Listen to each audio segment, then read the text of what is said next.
Oh, he's counting. 1, 2, 3. Three podcast hosts. That's awesome.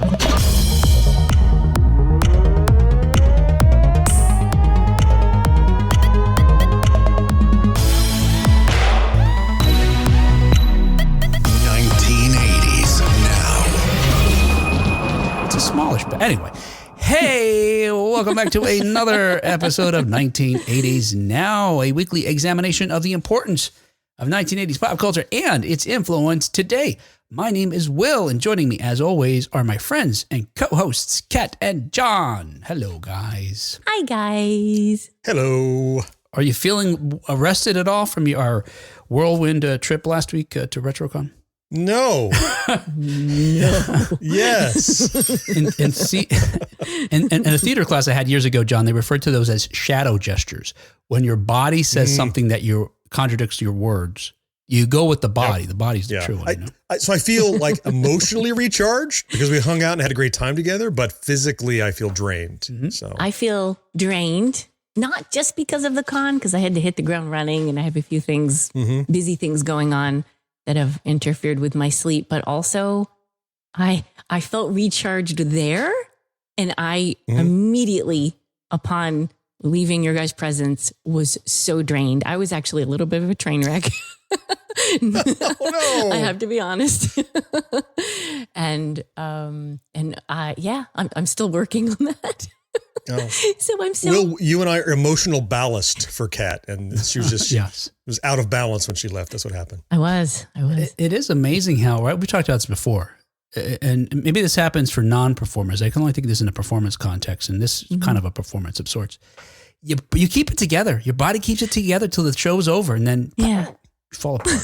Yes. But it's probably true of other lines of work too. Anyway, hey, on today's show, we'll review current news stories related to 1980s media, including, man, the universe really wants John to see Goonies. That's a news story right there. Indy's. According to the Hollywood Reporter, they really want John to watch this movie. The universe also wants John to have $500,000 in just loose change. See if I can make all these about John somehow. Yes. Sure. The universe really wants John to know about that song in Beetlejuice. All right, this is dumb. Hey, first story, we're going to talk about whether or not there's a Goonies sequel coming or if it's a bunch of bullshit. Indy's Fedora from one of the films sold at auction.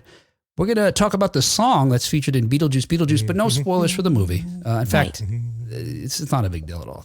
It's a minor spoiler, I suppose, in the sense that the song's in there. We won't even talk too specifically about how they use it. I don't think we have to. Sure. Okay. James Earl Jones has died, sadly. But Darth Vader is going to live on. We'll talk about that. And we're going to chat about this interesting story about a Gen Xer who used AI music to steal millions of dollars. Genius.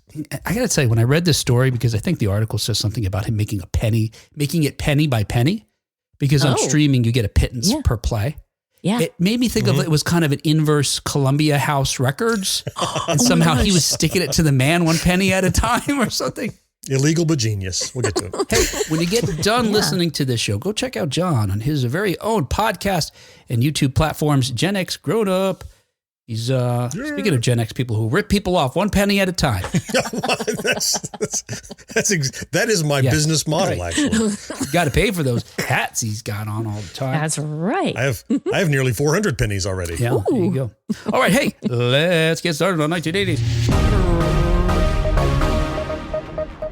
So now look, as reported by The Sun, and I can you hear there's something flying by? The Sun? As reported by The Sun, yes. Apollo. Reported by The Sun. And I say reported, make air quotes, reported, because I think The Sun is a rag, right? Isn't The Sun like just a step above the National Enquirer? I do believe it's equivalent. Yeah. I think it's about the same as National Enquirer. Yeah, it's like if I'm not mistaken. It's a UK rag, basically, right? And I think maybe because we have some distance from here in the U.S., U.S. people, other media outlets pick up these stories from the Sun from time to time and report them like they're news. I don't see a kernel of news in this thing, but we'll tell you what it is anyway. Does it work the other way around? you think people in other countries pick up on National Enquirer news not knowing the reputation? Right. I think more other way around. People think everything that Americans say is bullshit, and so they treat everything with a grain of so salt. just from anything. Yeah. Right. New York Times, Enquirer, doesn't matter. Just, that's a solid assumption before you verify, actually. So I'm okay with that. And I think it's probably the other way around is, we think British people, they wouldn't lie about make nonsense stuff. They probably don't have bullshit newspapers. Listen to that accent. You can only say truth. And they're all smart. Right. All right. So here we go. Very This is what the distinguished. Sun is reporting. The Goonies is to film a sequel with many of the original cast set to star. Now, I got to tell you, this whole article is just a long ass quote by their source. Right. I'll tell you some of the things the source said.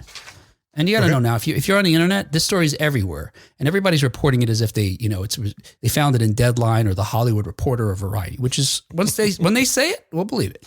Yep. The source says the Goonies, and a lot of this is shit that anybody can say. This is why it's funny. All right, this is their source. The Goonies reboot has been talked about a long time, but it's finally been given the green light to go ahead. The plan is to start developing the ideas and follow up next summer with a possible release date of 2026 or 2027. Okay, maybe that's what the source knows. The rest of this stuff is just nonsense. The original is so culturally significant, Warner Brothers knows they have to totally get it right. Shit.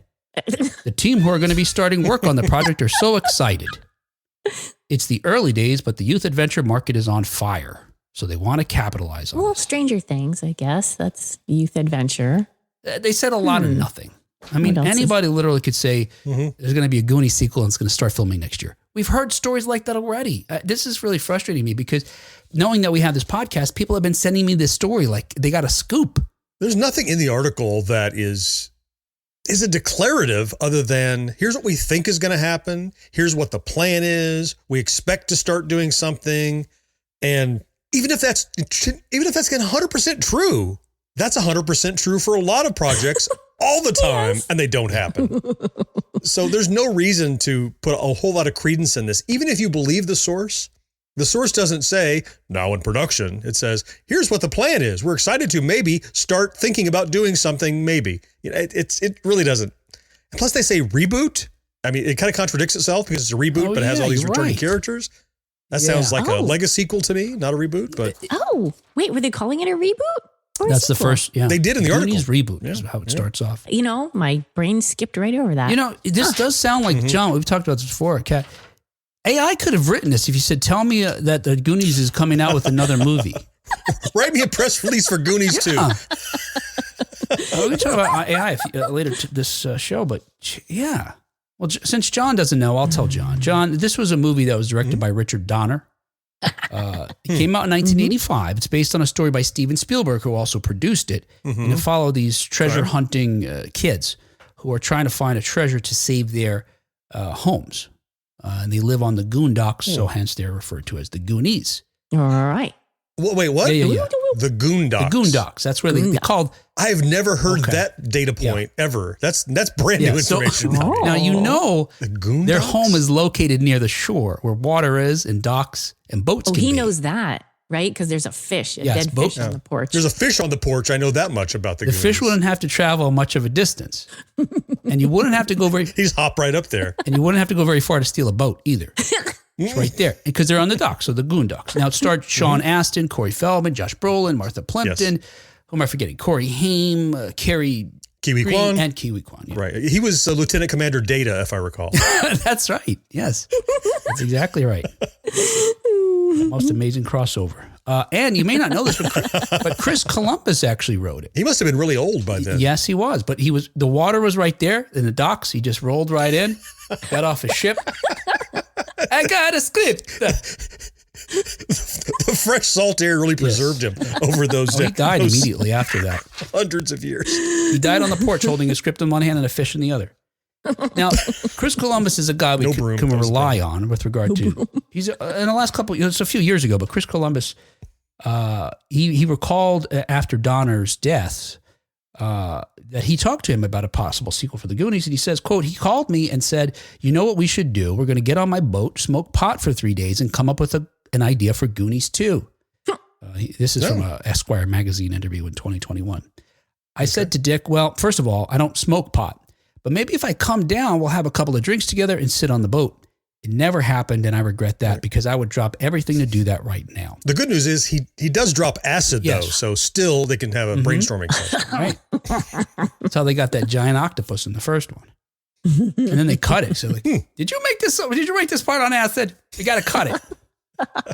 Yes. And then in 2020, Spielberg, who again came up with this story and produced it, said, quote, "The problem is the bar that all of you raised on this genre. I don't think we've really successful been able to find an idea that's better than the Goonies that we all made in the 80s. Amen to that, brother.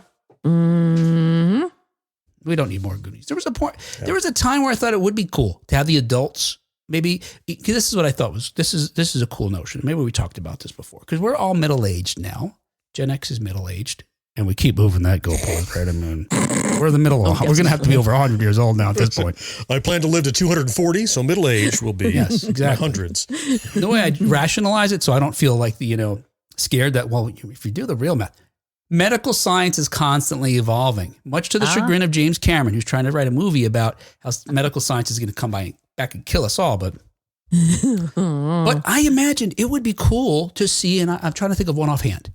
We don't have stories, certainly not in film. Maybe there's books like this, where middle-aged folks go on a treasure hunt or an adventure. It's always kids that get lured into these things. But Gen Xers have that spirit, and it would be cool to see some stories where, folks of our age are forced to go on some kind of fantastical, goose chase. Yeah, Cocoon doesn't count. No. For a few reasons, yeah. Right. Does it count that my husband and I went on a wild goose chase trying to find a certain brand of, it was potato chips or Doritos for a friend. It was one of those discontinued brands. And we hit every grocery store we could find in New Jersey. Kat, did they make a movie out of it? Nobody did yet. Then it doesn't count. But you in the writer's room, though. You're good at that. There we go. The story of Kat looking for John's Doritos. passing on it. He's in the writer's room and he passed on it. Oh, no. Yeah, what's the opposite of green light? I'm doing that. Yeah. Skipping right past Amber. I don't think that's exactly what I had in mind, Kat, but yeah. No. Oh, darn. All right. Hey, look, we'll believe it when we see it. As soon as there's a real story in one of these trusted publications, we'll let you know. But it has been a while since we had a new rumor of a sequel coming to something from the 80s. That's true. We had a lot of them that we heard about. We've done entire episodes talking about all these rumored sequels that are coming and what happened to them. And here's a new one to ruminate on and forget about in 6 weeks. Yeah, we're still supposed to be getting that TV series where it's about following a group of kids that reenact the Goonies movie shot for shot. Remember that? Yeah. Yeah. I haven't heard anything about that in a while. No. Gimme. All right. Hey, another 1980s news. We have some comments about what we just talked about. Yep. Yeah. Can you see him? Yeah. Porch fish? Nothing about fish. But Brandon Greer says it's like saying news says that John is planning on watching the Goonies sometime between now and 2030. That's right. I'll believe it when I see it. Or I'll believe it when John sees it. That's plausible. I mean, there's a window there that's possible, I suppose. Yeah. We also have Chad chiming in. As long as Feldman doesn't sing in it, then all in for it. That's right, Chad. He's been everywhere, right? And only recently have folks, his music, look, guys, if you haven't seen him, check it out just to see what we're talking about. But his music is terrible. He's a horrible, cringe-inducing performer. But recently I have folks questioning, is it an act? He's been doing this act for like 30 years now. Because I used to hear him come on Howard Stern. Howard Stern would have him on because he thought it was such a goof. But he's still doing the same thing. Maybe it's this Andy Kaufman kind of bit he's been doing. Yeah. Or is he just terrible? I don't know. Yeah. It's almost like he thinks he's good. If either he thinks he's good or that's the act that he thinks he's good. Right. Yeah. Yeah. Because at no point does he acknowledge that he's clearly tone deaf. I think he thinks he's good. I don't think I'm a better singer than Corey Feldman, and I can't sing, dancer. so. And you don't like to dance. Well, that's exactly. Goes without saying. Yeah. And Big Funny Giant says, excited to think about considering maybe making the thing. Yeah, that's exactly. There you go. That's a sure thing right there. News, yeah, that's solid news right there. Hey, another 1980s news as reported by Geek Tyrant. Indy's Fedora has sold at auction. So we're talking about the iconic hat worn by Harrison Ford in Steven Spielberg. This guy just made a lot of movies, the Spielberg guy. But this is a film he directed in 1984, and it's called Indiana Jones and the Temple of Doom. It was crafted by the Herbert Johnson Hat Company in London and was designed by Johnson with the Temple costume designers Anthony Powell and Joanna Johnston. Now, I never noticed the difference. You wouldn't, right? Unless you saw them side by side, I suppose. But this is supposedly a tweaked version of the hat that Indy wears in Raiders of the Lost Ark. This one has no hole in it for the head. It just kind of sits flat on top. And we're like, how can we mix up a hat? I mean, we are led to believe that this is his adventuring gear, right? It's that whip, it's that hat, it's that jacket, it's that bandolero, whatever, pouch thing. It's a satchel. Yeah. Yep. Okay. Satchel. It's a merce. Yes. Yes. Yes. Yeah, and you're right. They go through a whole process, right, to confirm these auction houses. They match it against shots from the film, production stills, behind the scenes footage before they're able to say, all right, this is authentic. Oh, and the hat was, so they're saying it's authentic, and in fact, it was also worn by the late stunt performer Dean Ferrandini. Oh, that sounds good. And it actually belonged to Ferrandini until he died, because he died last year. And so someone was, is he still, check him. Is he still? He's still. All right, he's out. Dun, dun, dun, dun. All right. Dun, dun, dun. Let's get that hat.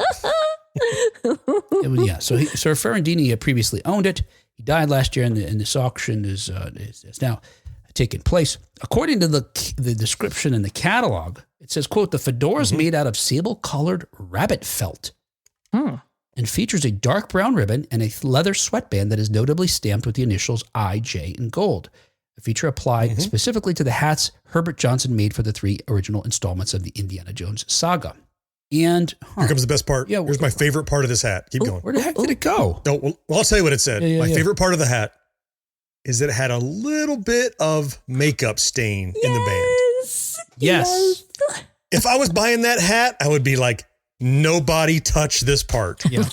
Right? Because that's like, it's one thing to have, okay, it is the hat, but it's something else to have, like if it was nicked by a sword or something, you want to see that nick, right? But that's something tangible that the actors were wearing, they had, anti-shine, whatever, makeup on, and have a little bit of that, concealer or whatever they were wearing to stop shine for different shots to be, that's part of the movie making process. That's not just a hat. It's a movie hat, I like that about it. That's cool. I love that the stuntman had it. It's like he earned that hat. If he's like, I'm keeping it. I mean, he probably had the okay to take it though, right? I guess. I don't know what that process is, but I like that it was with him. Yeah. They probably, imagine they had a few hats and that was the one he got to use, or wear. Yeah. But you don't think he bought it, right? He had it. I would hope probably he didn't walked have away to from buy it. Yeah. Right. Yeah. Could that stuntman have paid, who knows, maybe, several $100,000 for it the last time it was on the market? I'm guessing it wasn't. It was just his hat that he picked up and went, all right, everybody, it's a wrap. Right. A hat in his That's bag. what I'm imagining. Yeah, that's what I'm hoping. Yeah. I claim this. It's probably a dozen hats and they were like, yeah, keep it. It's fine. That's fine. Just a hat. This is just a hat sold at the prop store auction for $630,000. It's the makeup stain that did it. Yeah. Between that and the script they found in that apartment in London of Harrison Ford's, we're getting close to cloning Mr. Ford. Yes. A little more DNA. Just a little more. Now they've got other stuff at prop store if you want to get a piece of Indiana Jones's history. What was that, Harrison? Oh, it was clones. There's stain on a hat in their Star Wars. Huh. Yep. They've got some other stuff from the film as well. This is they got more than 1,400 additional lots, including a roasted pig and piglets banquet dish prop from a deleted Temple of Doom scene. Oh, bother. I was just thinking the roasted pig one is not as bad compared to what they did have in it, but John just made it horrifying. Yes. Oh, Marcus just sent me an AI-generated press release. Uh-oh. This is because we were just saying the Goonies one. That Goonies story in the sun sounded like it was AI generated. All right, let's see what this is. For immediate release, John Reddick to star in a reboot of iconic film Footloose. Gen X grown-ups John Reddick steps into the lead role in modern adaptation of the 1984 classic. John Reddick, host of the popular YouTube channel Gen Xer Grown Up, has been cast as the lead in the highly anticipated reboot of Footloose, directed by Will Padilla, host of the hit podcast 1980s Now. This modern take on the beloved 1984 film will begin production in Dubai later this year. I mean, Marcus, did it just make this all up? I mean, this is a bunch of bullshit. Oh my God, it's got a quote. I got a quote in here too. Oh, Okay. Oh, it says I said it. I said Footloose defined an era, and John Reddick is the perfect actor to embody that spirit. His passion for nostalgia combined with great gams. Oh, yeah. That's insane. That is insane. This is insane because out of the three of us, which one of us loves to dance? Right, most? is the dancer, and I'm not mentioned even once in there. That anybody would pay to see dance. Out of the three of us, which one would you most want to see a bucket of water splashed on while prone? Wait, you're getting your movies mixed up now. I know. It's another dancing movie, but we're going to incorporate that into the Unless while nostalgia. they're filming, you're just going to run up with a bucket and start splashing people. Hey, Kat, I don't want to alarm you, but your friend John that you brought, he's been standing there for 4 hours with a bucket or something. Wait for my chance. Yeah. And it's one of those Dune popcorn buckets, too, so it's alarming. Kat. So maybe it's water. Could be butter. Let's say it's butter. Oh, he says Kat stars in a different movie. Is that on the press release you gave me? Oh, Kat starring in Flashdance. Oh, that makes more sense. Oh. All right, whatever. It's a crossover. I'll need a breaker to stand in for me for the spinning on the back move. Yeah. All right. So Will, you can be my stand-in. There you go. Right. I'm not going to shave or anything. Make it just as bad as that movie. We'll soft focus. Chad says he never liked Footloose, but you would if John started it. I bet you. Oh, yeah. Right? Right? Hey, another 1980s news as reported by the New York Times. What's that song in Beetlejuice Beetlejuice?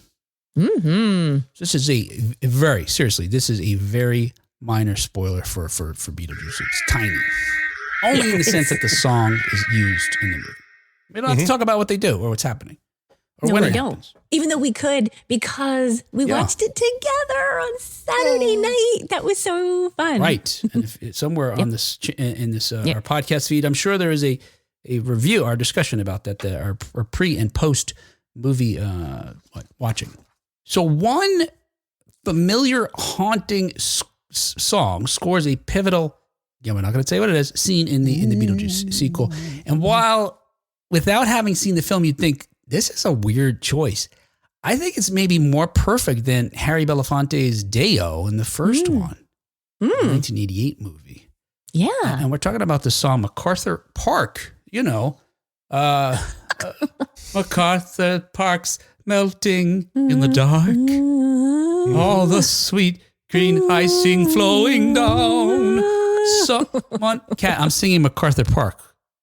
What? I was singing with you. Fuck are you singing? I was humming along. Okay. Or I don't know what I was doing. I picture while I'm singing, you just have your cat by the tail. Wow.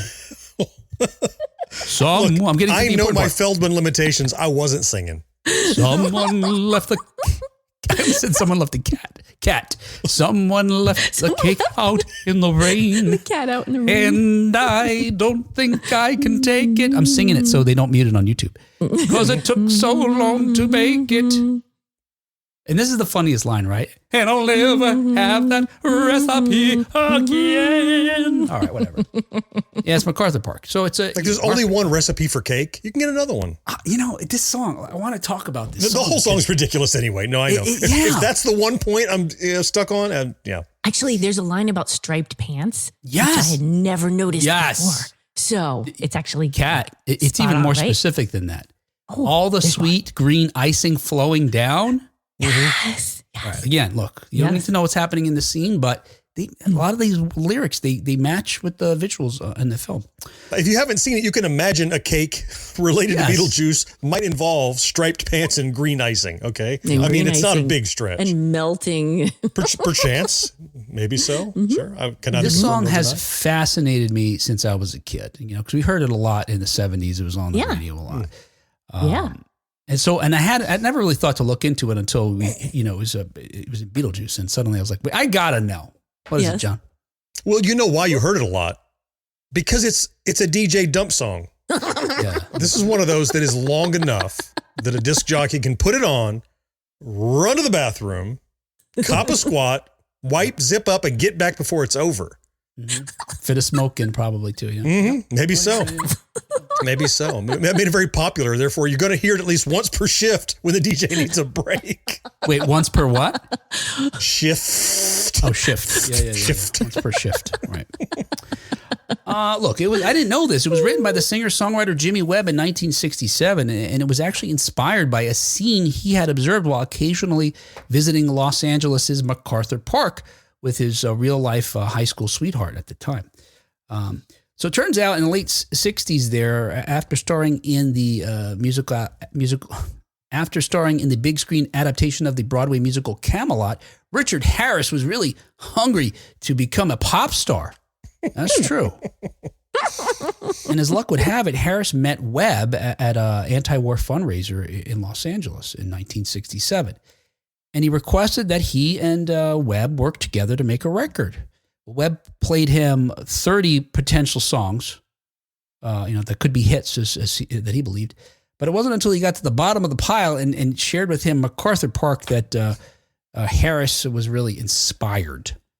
And so in a booze-fueled session in December of 1967, the inexperienced singer, Harris, recorded the vocals. And vocals, I mean, it's truer to saying that he sang because it's just really kind of talk singing, right? I mean, it's not rapping. I mean, it's on pitch. I mean, it never occurred to me like what a bad singer, but it's not a challenging range either, that song. And whether it was because of the alcohol or Harris's stubbornness, he consistently misnamed the park as MacArthur's, because that's a MacArthur's Park. So when you hear the song, he actually says MacArthur's Park is melting in the dark. It's MacArthur Park.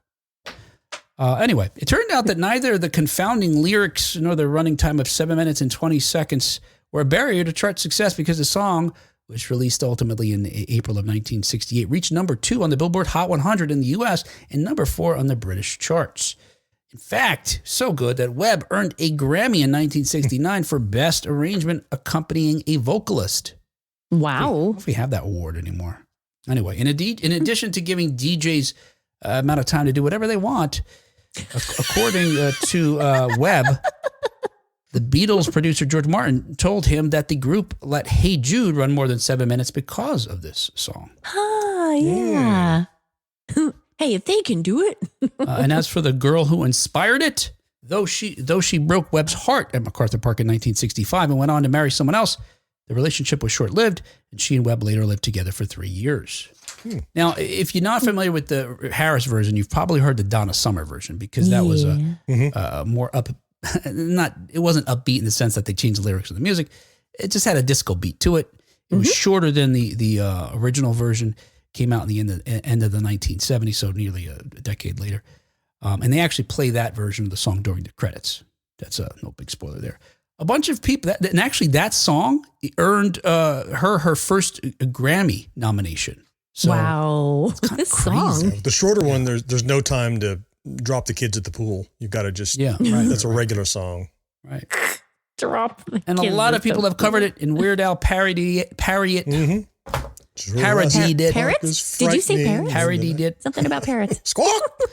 Squawk. So as a kid, I was always fascinated by this song because of that, I don't know, juxtaposition, I guess, of how the song, the music to me really is a tearjerker. If it had no lyrics, the way the music is, the arrangement, it's really symphonic. Emotional. Yeah, it is. Yeah. Yes. And it has a kind of melancholy to it, wistfulness. And it's structured musically in a way that most pop songs aren't. Like they've got some measures that are not, 4 on the floor. They throw in a kind of odd measure in there, here and there. And then like 2/3 of the way through, it like breaks into the really upbeat. Yeah, the horns kick in. Bond theme. It's a big deal all of a sudden, which is also, I'll say, used to effect in the film that we were speaking about. So it's not almost. They clearly edited the scenes to match those changes in attitude of the song, and it works so well. Sure. Yeah.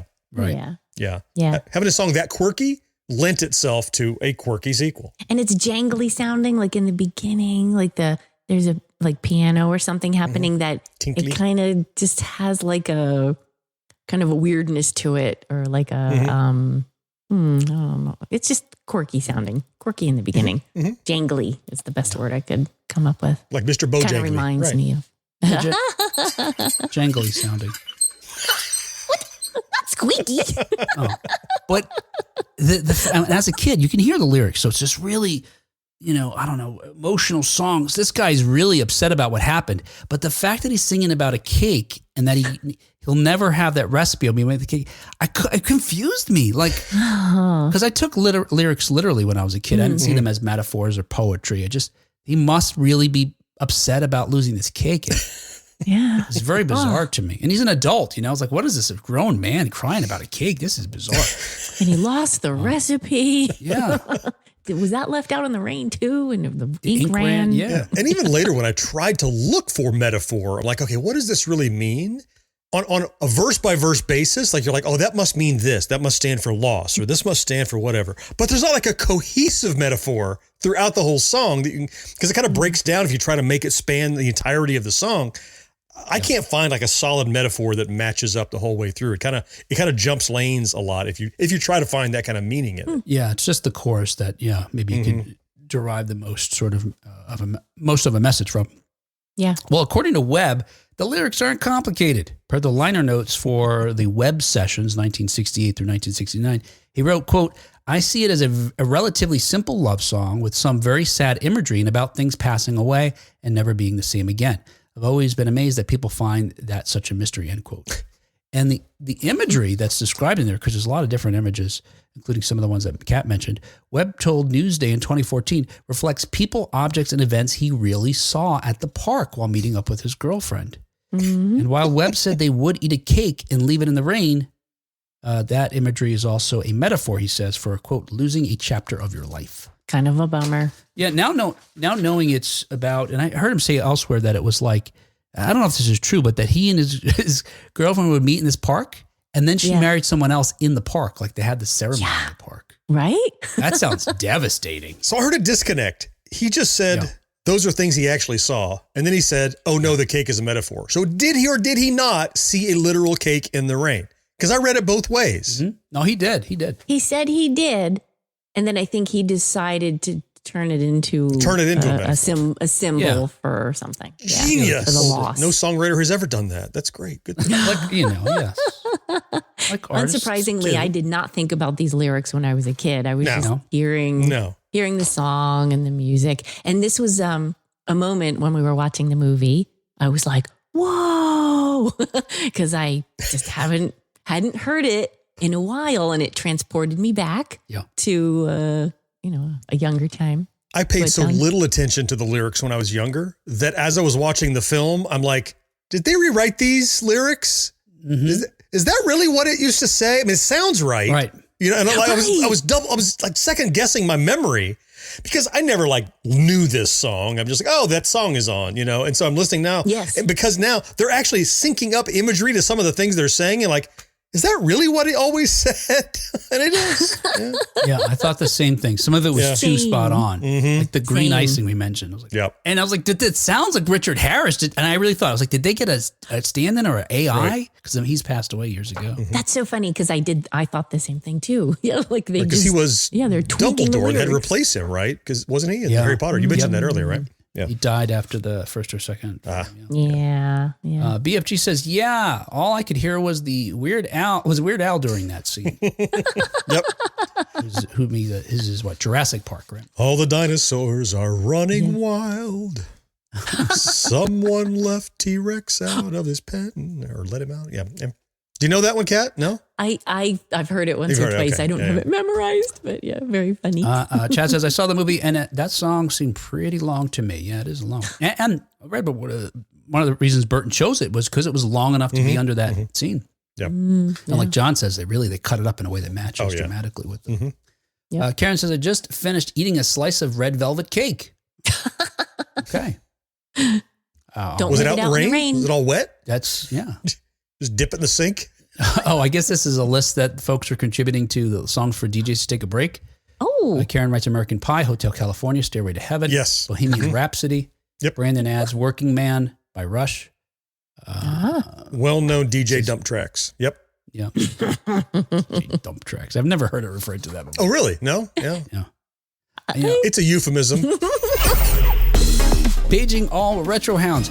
If you're searching for your next nostalgia fix, look no further than Retro Days on YouTube, home of the flagship series Celebrating Yesteryear, hosted every Saturday by our very own John Reddick. Presents a topic from the 70s, 80s, and 90s, imbued with John's Reddickness and a healthy dose of humor, dripping with nostalgia. The show's dripping with nostalgia, not John, or maybe both. His air conditioning's fine now. Well, the AC was out. Yeah, all right, there you go. Hey, come for topics like VCR board games and stay for experiences like the best 1980s sleepover ever. Head over to youtube.com/retrodays to catch up on past episodes, and don't forget to subscribe so you never miss the new episodes posted every Saturday. At Retro Days, they don't just remember the past, they celebrate it. All right, hey, let's see. Another 1980s news as reported by the, I don't know how you say this. We've used this source before, the LAD Bible or the LAD Bible. I was called the LAD Bible. Sure. Yeah, LAD Bible? Okay. Yeah. The voice of Darth Vader will go on. So as I mentioned, and I'm sure folks listening will know, that sadly we lost a legendary actor, one of our favorites of all time, but especially a star of many films and television shows throughout the 1980s. James Earl Jones has died at the age of 93. And that is the very bad and sad news. And certainly we could talk about all of the wonderful contributions he made to our pop culture, but we're not going to do that. We're going to focus on just one.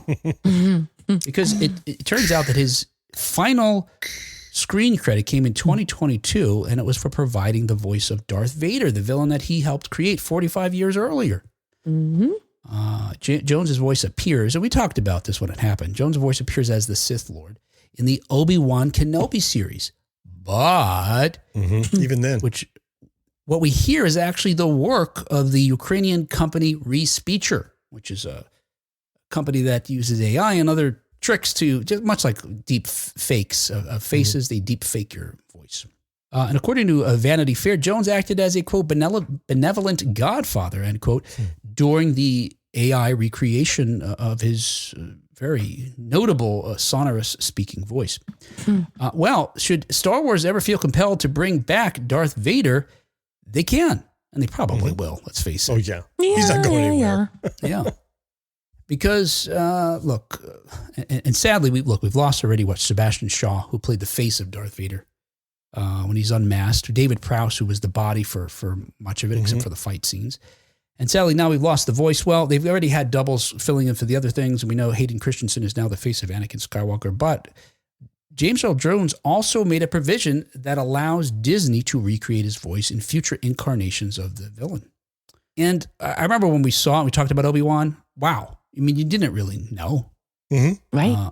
Yeah. And I think they use it for Mark Hamill's voice in a cameo he makes in Boba Fett, which is not as successful.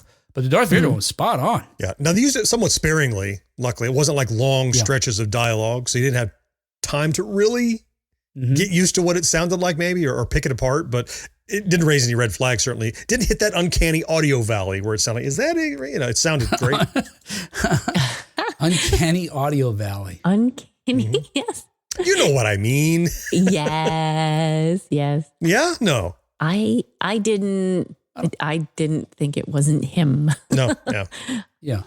I don't even think I knew they were using the Respeecher before stuff, watching it. Yeah. So look, I mentioned James Earl Jones, or I say in the context of Mr. Jones's untimely, sad and tragic passing, they were focusing on Star Wars because that is the character for me that loomed large, even after he was unmasked ultimately, and we saw who he was, and he was a kind person, and he played a bunch of other characters in films that we love, like Coming to America and Field of Dreams and many others. We've seen him on, we've seen him on stage, on Broadway.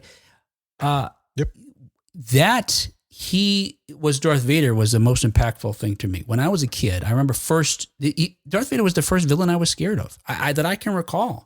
And I had watched many TV shows and movies by then, but in 1977, sitting in the movie theater at the Hudson Mall, seeing Star Wars, Darth Vader, I felt scared. And in large part, it's due to the costume, of course. His face looks kind of like a skull. You were conditioned to think the bad guys wear black. Yeah. But that voice had such power. It was so imposing, it scared me.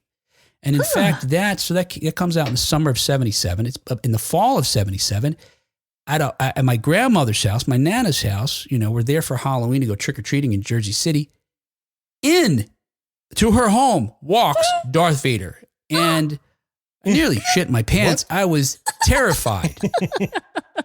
And now, a few moments later, I learned that it's my uncle who's dressed like this. He's a tall fellow, so he's fairly imposing himself.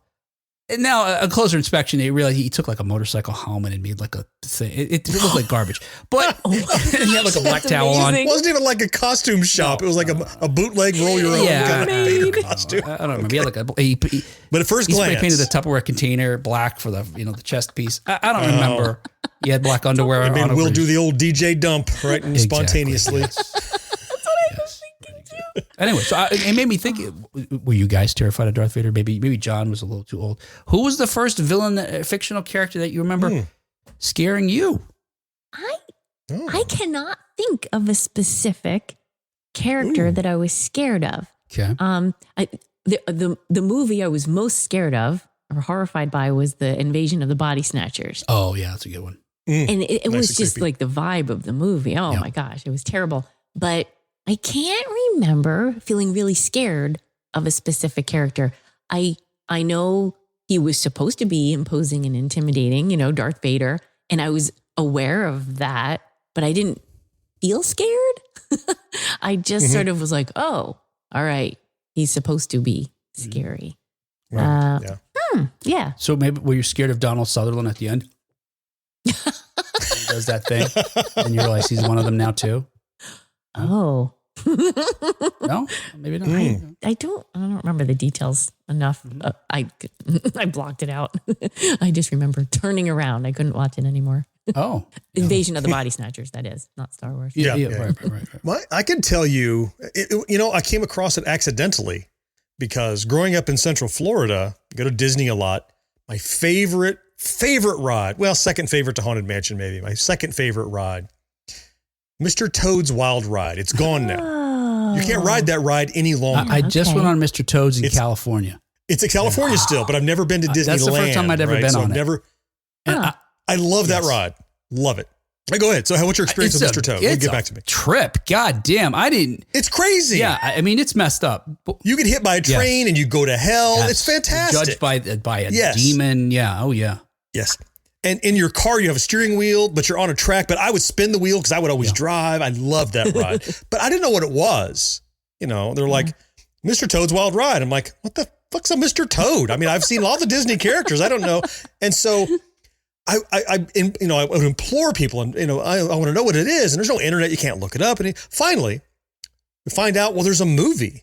There's a movie you can get. And I'm like, I want that movie because it's a cartoon, but it's a combo movie. It's The Adventures of Ichabod and Mr. Toad. Oh. My wife loves that short. Yes.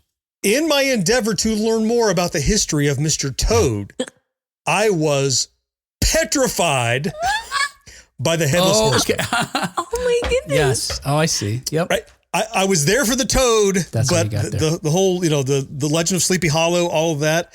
And in that animation, he's like, it's heavy. It's good. It's not like, oh, it's cute little, danger. No, it is like scary. Cute little danger. And you got the pumpkin and it's great. And so I forget it was first or second, whatever. I'd always fast forward or rewind past or whatever. I don't want to watch the Sleepy Hollow. Now I will. But as a kid, that was, and I got sideswiped by it because I wanted to see the Mr. Toad stuff, and it was on the same VHS. Yeah. Oh gosh. Every Halloween, I want to watch this. Every Halloween, my family watches those two. But yeah, in particular, Ichabod. If we're gonna just do one, it's Ichabod, the Sleepy Hollow story. Yeah, I get that. I get that. That's a scary character. The idea of it. And the actual lore of it is even more bizarre and layered. And anyway, interesting. So we got Darth Vader, Headless Horseman. Donald Sutherland. Donald Sutherland is terrifying. Donald Sutherland is terrifying. Karen says, we used to go to the IBM Christmas party and my dad dressed up like Darth Vader once, but I wasn't scared of him. I was terrified of the Count on Sesame Street. What, the Count? 1, He's 2, charming. 3. Bleh. That's interesting. Look, but he is a vampire, guys. I mean, he's a puppet, but he's also a vampire. So I get that. He's got to feed. Who's he ever bit? One person. We only see him in one puppet. We see him walking around at night. Who did he bite? People. Karen was also terrified of the Empire carpet guy. Who's that? Empire carpet. Commercials? Some like commercial. Empire. And anything with music in a minor key. That's a lot. Yeah. Marcus says Michael Myers, and I'm still scared of it. Maybe 8 was too young to see Halloween. Yeah. Maybe. Yeah. But I mean, Yeah, maybe. in the 80s. If Marcus sees like a cardboard standee of Michael Myers, he's out. Yeah. Yeah, too much. No, you're joking. I'm serious. That's what it's like. Oh, man. We know how to get to him. He's like, nope. We know how to get to him now. Yeah, his rational brain just takes leave because it's something primal in him that, he saw it too young. Kimberly says Sleepy Hollow's an amazing cartoon. I watch it at least once every fall. And Brandon says, I almost pissed my pants when I first saw Michael Jackson. I'm just going to stop there, Brandon. Just in general? It is Michael Jackson. When he was part of the Jackson 5. That's weird. No. The Thriller. ABC. Michael Jackson as the zombie in the Thriller video, but I was super young. Yeah, and by the time we saw it, it was we were older. I told the story before. We'll tell it again. The Thriller came out in what, 81? Thriller? No, 83, I think. 83. Yeah, it was like 82, a little bit later. 82, 83. So we were like 12 years old or something like that. I was scared to watch it at first. Really? They were having a watch party at my friend's house in her basement. And I was like, I don't know. How am I going to do this? I don't know what it is. I mean, I don't know what to expect. I mean, it was fine, but there was a lot of anxiety just anticipating. What's he going to do? The unknown. It might be a snuff video of some kind. I don't know. What? I don't know. My name's Jackson. When you were 12? I don't know what he's up to. Oh, no.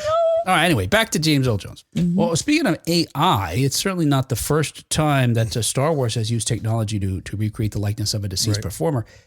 In 2016, the movie Rogue One brought back Grand Moff Tarkin, a character who hadn't been seen since A New Hope, who, and spoiler alert, dies in A New Hope. In the 2016 movie, he's played by Guy Henry, but Industrial Light and Magic replaced Henry's look with using groundbreaking CGI to deep fake, essentially, to bring back the original actor, Peter Cushing. Yeah. Well, it turns out, and this is just sort of a bonus news story regarding AI and Star Wars. It turns out that per the Times, 8 years later, after that movie came out, the creators of Rogue One are being sued by a film producer who was one of Cushing's oldest friends. What? How can a friend sue? On what basis? Yeah. I'll tell you right now, if I die, Kevin, you sue these motherfuckers for using my likeness if that ever happens, okay?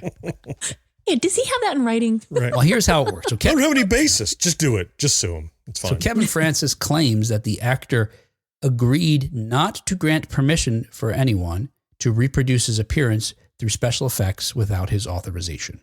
Francis's company, Tyburn Film Productions, is suing the Disney subsidiary Lucasfilm, which owns the rights to Star Wars, and Lunac Heavy Industries, a UK company that was one of the producers of Rogue One. He also brought claims against Cushing's estate, the executors of Cushing's estate, who both have died, and Associated International Management, the agency that represented Cushing until his death. This is ridiculous. Cushing's estate is who I would think would have any skin in the game for using his likeness. And yet his buddy is suing his estate why? Because his estate let Lucasfilm do it? Yeah, well, yes, pretty much. Is this just some sort of cash grab? He's just like, ooh, Disney. No. Let me try and get some money. Maybe not. There's Was a little this in more. The Inquirer or the Sun, perhaps? The Sun, yes. The Sun. Okay, No, this all is in right. the Times. Makes more sense. He's really doing it. Now Disney claims He'll lose. that they did not believe they needed permission to recreate Cushing because of the terms of his contract in A New Hope. Okay. and the nature of special effects. So you look, we don't know what his contract is, but we know in 1977 or 76, whenever he signed it, they couldn't have anticipated computers would be recreating people. Right. But not AI, it's at least, but yes. It's but at they least had his implied, likeness, action figures and crap, right? Like, so they had the ability to reproduce him in other mediums, whatever. Right. Yes. And this is another one. And to the extent they could slice out pieces of, footage from the original film and stick them in another film, they probably could do that too. So yes. And I imagine the contract was crafted in a way that's at least broad enough. And usually they say, and any future ways that someone figures out how to do this, we could do that too. So they think they're okay. But even that said, they did, after they were contacted by Cushing's agent, they agreed to a payment to the actor's estate of about £28,000 to clear the use of his appearance. Well, the friend says that the actor signed an agreement not to allow his image to be used without Francis's permission in 1993 when Cushing was preparing to make a television show called A Heritage of Horror, which was not completed. So apparently, look, I'm going to sign an agreement that no one could use my likeness unless you give permission. Why he did it in connection with this TV show that they never made, I don't know. It's for a court. Where is this agreement? But what about previous agreements? Like a new agreement doesn't say, and henceforth null and void previous things I signed. Sounds shady. Yes. Yeah, and what he's suing for is unjust enrichment. Should we even get into this? So it's the idea that it doesn't matter. Sounds riveting. It doesn't matter. Read the whole thing. The idea is, look, if you don't have a contract, this is the short version. If you don't have a contract that binds two people together, and certain types of agreements require a contract, you have to have a contract. If you don't, you're out of luck. But other situations, you might be able to argue, we don't have a contract, but look, this person got a benefit from the thing that I provided. That's not fair. Even though we never signed anything, they shouldn't just be able to take advantage of me and get the... That's basically what he's saying. Okay. Although Disney's... Oh, this is illegal. This isn't a legal show. Never mind. Okay, anyway, so... It's not. Case dismissed. Yeah, whatever. So, part of this article was Disney saying, look, they argued these things and the court was like, that's good and all. And maybe you won't, maybe this guy doesn't have a leg to stand on, but we're going to let it go forward anyway. That's really so there's going to be a trial now. Wow. Francis, who's 75, is seeking less than £500,000, which is probably some threshold for why he's in a certain court, not another court. Mm-hmm. He made a number of films with Cushing, including The Ghoul, Legend of the Werewolf, and The Masks of Death. He would have been good for all of those. You mean now? What do you mean? Peter Cushing wasn't in those movies. Wait, what? Well, now? I'm not sure what you're saying. He did make those movies. No, wait, I know. Like what I mean. There was something about his face, that. I could see him as a werewolf. You're saying he's so gaunt, like Vincent Price is, that he could. You weren't saying that like he could star in those now if we dug him up. That's not what you were saying. Yeah, that's what I thought you were saying. Okay. The Ghoul, he'd be Masks of perfect Death. for the zombie movie. Oh yeah, well. I meant at the time. He was in a lot of horror movies. Anyway, just as a coincidence, but probably anticipating these types of issues, last month the California Senate passed a law that requires consent for the use of dead performers' likenesses for AI-created digital replicas. The creepy thing about that is that's going to be a rider now. Yeah, it's like, hey, we signed you up for this movie. Flip to page 17, you do initial here where it says, you'll die soon. And when you do, ... Right. You can't wait until someone dies to do that. You've got to do that up front. And you want to do it before they become a superstar and before it's a multi-billion-dollar franchise. So every movie now is going to have a rider that goes, and sign here for your AI thing. Or not. Yes. Well, yeah. And I know when we talked about, I think, James Earl Jones and Obi-Wan Kenobi, Reese Beecher, months ago, I mentioned that because I was only just learning this, that from a friend of mine who does voice acting, he said some of these studios, they've been using the same contract for years, like decades. Yeah, sure. And then they left everything exactly the same, except they snuck in like a line that said, and we could AI your voice if we need to add any additional lines or fix anything. Cool. Yeah. And the voice artists, they kept saying the same, oh, this is the contract I've been signing for years. I'll sign the same thing. It's fine. Right. And now they're getting AI. They're finding out they recorded additional episodes of something that they didn't. Well, you signed a contract. Oh, that's a big, sneaky. yeah, the voice. Got to use it the other way. You got to just feed the contract into AI and said, tell me what things I should look out for, AI. Oh, yes. Right. I love that. Process this PDF Right. and note any differences between this version and the version from last year. Right. Nice. That's a good idea. Yeah. How am I getting ripped off, ChatGPT? Uh-huh. All right. Hey, finally Using in AI for 19. good. What was that? Using AI for good, finally. Yeah, and I don't know where I come down on this next story as far as AI goes. Like I said, it's really fascinating. I don't know. Oh, boy. Yeah. Man, I'm not for fraud, but I don't know. This is fun. And finally, in 1980s news, as reported by the New York Times, the bands and the fans were fake. The $10 million was real. Yeah. Michael Smith, 52-year-old, who, look, as a member of our generation, this guy really knows how to use AI really well. There you go. Yep. Yeah. Damn. He's been accused in an unsealed federal indictment of stealing royalty payments from digital streaming platforms for 7 years. And my first thought was, good. Because there's a lot of legitimate artists who are not getting nothing. We're finding out they're just not paying, the BMI or ASCAP or whatever. Or what they do get paid anyway is still a pittance. And these artists have to be on the road constantly to make any damn money. Right. It's just not cool. Anyway, all right. But I don't know. Maybe this has gone too far. Smith had initially uploaded music he wrote himself to the platforms. But after determining that that's too much goddamn work, shit. End quote. No. Quote. After determining that his catalog was too small to produce any spoils, he teamed up with the robots. He joined forces with the chief executive of an AI music company and a music promoter, neither of whom, by the way, are named in this indictment. So someone must be talking. Smith created a staggering catalog of bogus songs, uploading thousands to streaming platforms each week. According to prosecutors, the compositions would arrive to Smith with file names that appear to be just dozens of randomly generated characters. And then Smith would generate plausible names for the songs and their artists. And quite honestly, with the types of the names of songs and bands these days, I don't know that I would spot any of these. Zygopterus, Zygopteron. This sounds like a series. Zygopteros. Yeah. Zygosporic. And so on and so forth. I mean, they're words almost. Yeah. Okay.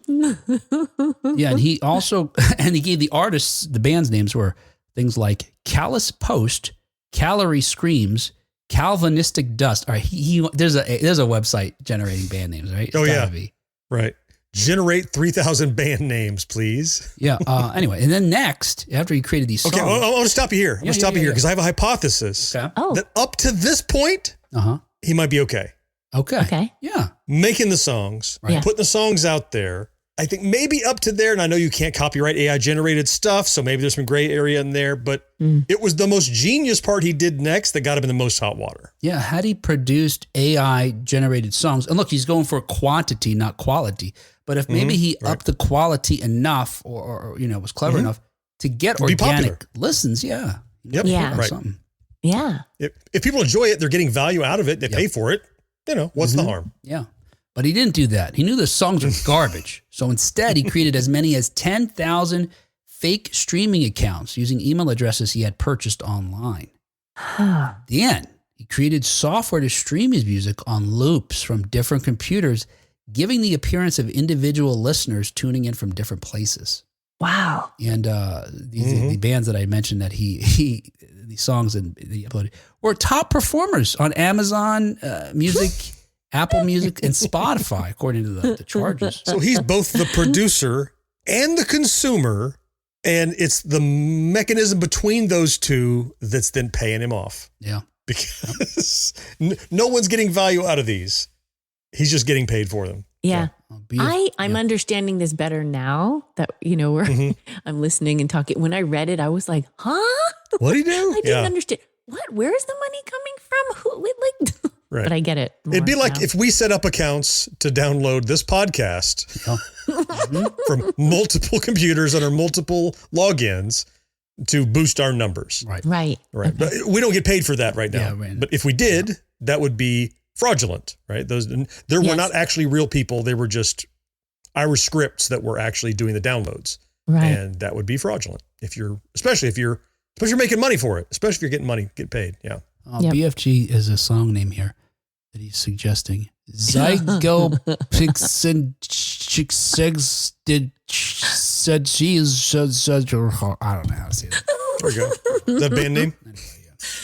Anyway, Could be either. According to a statement from Damian Williams, the U.S. Attorney for the Southern District of New York, Smith, quote, stole millions in royalties that should have been paid to musicians, songwriters, and other rights holders whose songs were legitimately streamed, end quote. I don't know about that. Huh. How did him getting paid stop others from getting paid? Because he was the only one listening. It's not like he was stopping anyone from listening to legitimate artists. Yeah, right. There's not a finite pot. Right. It's not a percentage. Mhm. In theory, Yeah. through ad revenue and subscriptions, they generate money. I guess it is finite. They generate money that's paid out to people who. But you're right. Everybody might be owed. We might be in the red because we just have to pay out more than we have. Yep. That's our Yeah. problem. Yep, exactly. Yeah. Commercial success in the industry is increasingly measured in digital listens, despite the paltry compensation that streaming companies offer artists. According to a financial breakdown that Smith emailed himself in 2017. All right, genius criminal, right? Oh my gosh. He sent himself a report. Yes, apparently. He's like, I understand why criminals tell the hero their plan in every movie. I have that impulse, but I have no friends. I'm going to send an email to myself. But before I kill you, Mr. Bond. So according to this breakdown that he emailed himself in 2017, which is the year, according to prosecutors, that he began this scheme, Smith calculated that he could stream his songs 661,440 times a day. And at that rate, he estimated he could bring in daily royalty payments of $3,300 and as much as $1.2 million a year. And by June of 2019, Smith was earning about $110,000 each month, which he was splitting up, giving a portion to his co-conspirators, of course.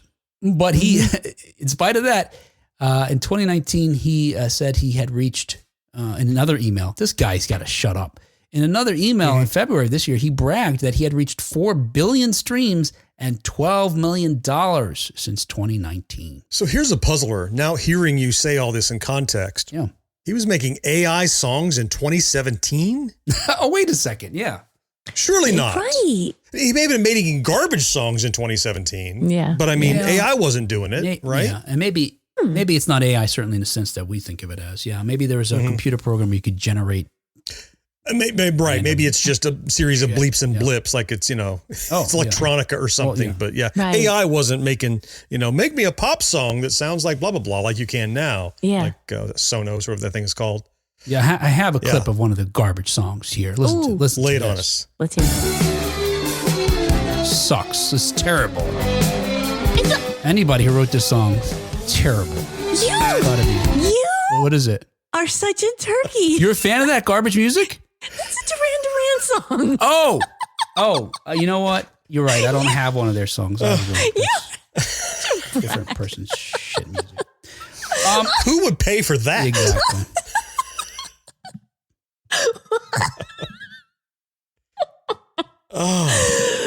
Oh man. You were going to say something, Kat, before Poor I Kat. interrupted you. I was, and then you totally threw me off there. I was going to say, I thought that part of what I couldn't wrap my head around, which maybe I don't need to, is I thought the issue was the AI part and him, pulling from other people's music to create songs and that there were copyright issues. But I guess that's not happening here Right, yeah. necessarily. Okay. Yeah, right. That's not the issue. Yeah, it's just Okay. the streaming. Yeah, it seemed, like I said, Yeah. I think up until he started making bots to consume it, he might have had some wiggle room in there. But when he started generating false listens and getting paid for it, that's when people lose their sense of humor about that sort of thing. The prosecutor said that Smith flatly lied to musical distribution companies In October 2018, one company informed Smith that it had received, quote, multiple reports of streaming abuse, end quote. Now, who are they getting reports from? It has to be internal, right? We would have no way of knowing.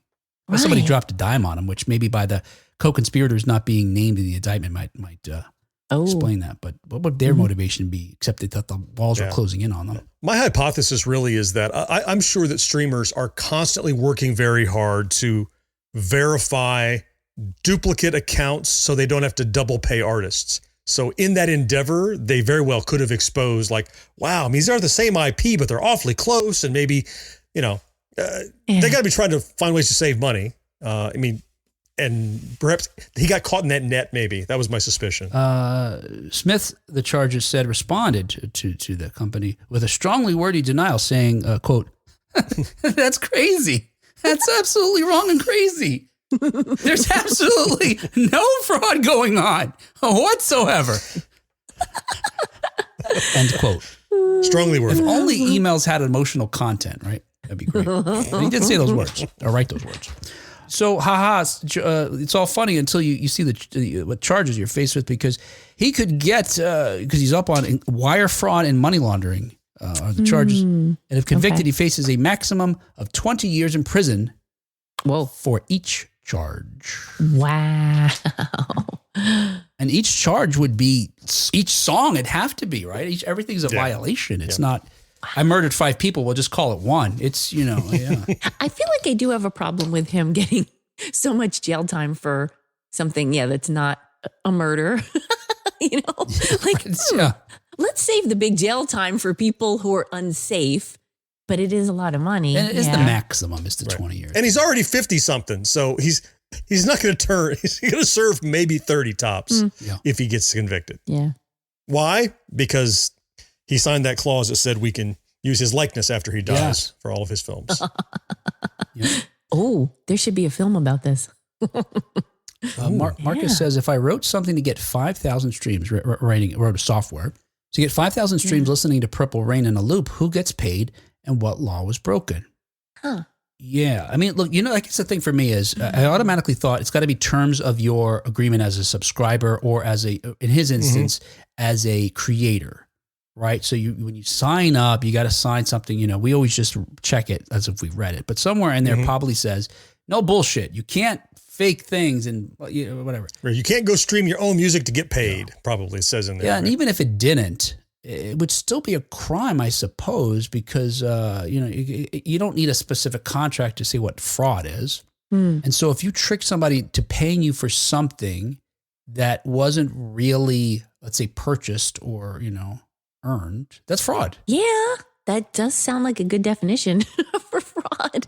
Yeah. I mean, Marcus raises a good point because it's like, so if he listens to it 5,000, now Marcus, I think 5,000 streams from one person, I don't know how they work it out, but I bet you they don't count them as 5,000. That's what I'm saying. I'm sure they have software I was referring to before. So that if you stream it a whole bunch of times from your computer, they're like, well, it's the same dude. He didn't sit awake for 7 days listening to this song. We know that something is fishy. Right. Yeah. And that's exactly how this guy got caught in the first place. Yeah. Round the clock streaming from, Yeah, it's gotta be something like that. Well, he was kind of brilliant and stupid at the same time. It was smart. Oh yeah. He should have asked first. Hey, I'm just wondering. Asking for a friend. Right. Asking for my friend Marcus, who loves Purple Rain. All right, there you go. All right, hey, that's it. That was the show. And the show is brought to you thanks in part to our early adopters, Karen Flieger and Rick Parker. And thank you especially to our Secret of Our Success Level Patreon supporters, Matt Marino, John Henderson, Brandon Greer, Steve McLeod, Marcus Taylor, Tony Great, and Nick Guillory. Thank you so very much, guys. We are so entirely grateful for your continued support. And these folks have been with us for a while and steady. Yeah. We get some new folks every now and then. Like Steve. We're going steady. That's right. I'll give you my ring. You can wear it or around your chain or whatever. But without your generosity, we would not be able to bring you the show you the way we do every week. It would be, we'd be stringing cans from place to place as far as we could reach, which wouldn't be terribly far. That'll we do it. Kansas Street. Yeah. But it sounds much better this way because you guys are awesome. Hey, please considering joining these awesome group of folks here by going to patreon.com/1980s now. And if you don't have a nickel or a penny, a Columbia House penny, hey, share a post, tell a friend about the show. That's seriously, that goes a long way too. Mm-hmm. Right? Word of mouth. Right. You bet. All right. Hey, we will talk to you again next time on 1980s Now. Until next time. Get your fish broom.